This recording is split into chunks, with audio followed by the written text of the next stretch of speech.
Here's green, there's green, everywhere it's green.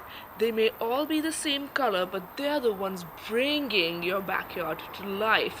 They supply the air you're breathing in right now, and they provide food and shelter to all the bugs, birds, and lizards we've been talking about.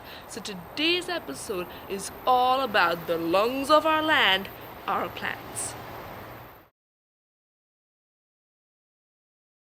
The first step to making your garden a plant paradise for native wildlife is to identify what you've got growing in the first place. There's so many different species of native and introduced plants, so we'll show you 3 easy steps you can use to identify them. Every plant is unique, so it's good to take a close look at the plant first. The best place to start is with the leaves. You can look, for instance, at the shape and the size. The arrangement of leaves on the stem can also be different. Other things you can observe are the leaf edge and the leaf color on top and on the underside.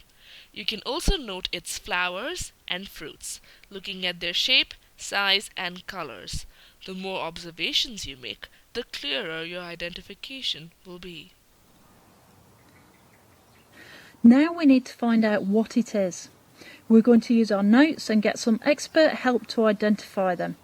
For this we can use iNaturalist NZ that involves uploading photographs of plants and animals for experts to examine.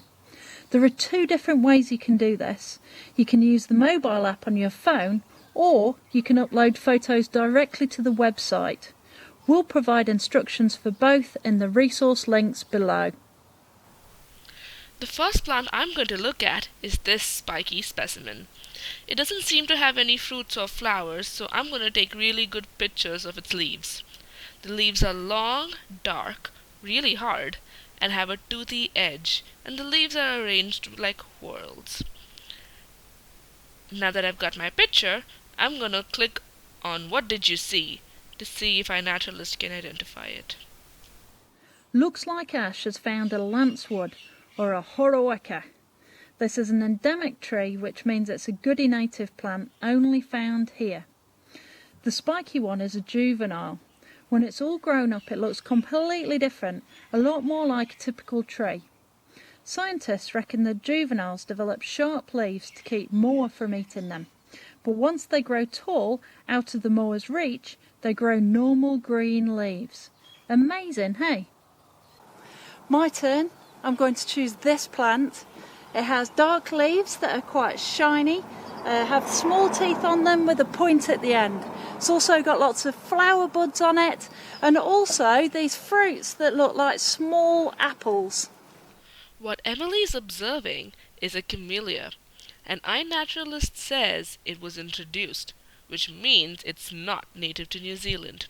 But is it a weed that can harm our native plants? To find out, let's ask weed busters. Type in camellia to see if it's a weed. Thank God it isn't. Camellias can provide a valuable source of nectar for birds during the wintertime.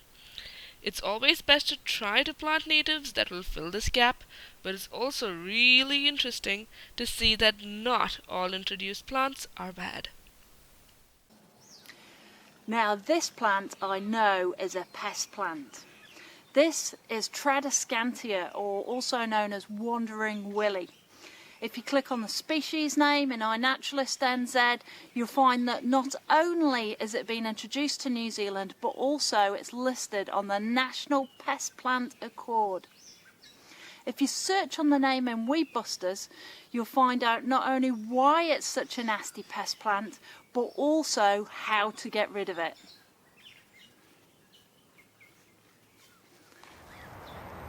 There are other resources that can help you identify plants. Apps like Trees NZ and PlantSnap, or books like Andrew Crow's series with trees, ferns, and plants are both really amazing. But the important bit is for you to know which plants in your backyard are native, introduced, or weeds, and how they're affecting your garden and all the wildlife that are coming to it. If you have native birds visit your garden, they'll likely deposit seeds, which might grow into native seedlings. They might also bring some pests as well. Use a combination of iNaturalist NZ and Weed Busters to work out which native seedlings you want to keep and which weed seedlings you want to whack. You may also be missing some plants in your garden. Perhaps you don't have enough lizard-friendly plants or plants that provide food and nectar to birds in the winter. Read up about some plants you may need for your garden and ensure that they can grow in there. We'll provide some resources to help you out. You can then go to your local nursery that eco-sources native plants stock and plug all of these habitat holes in your backyard.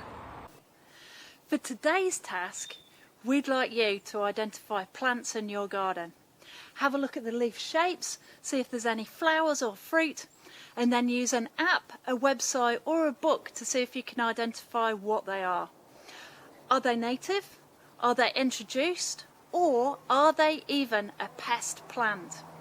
It'd be awesome if you could send us a photo of your favourite leaf in the garden and see if you can find out what it is.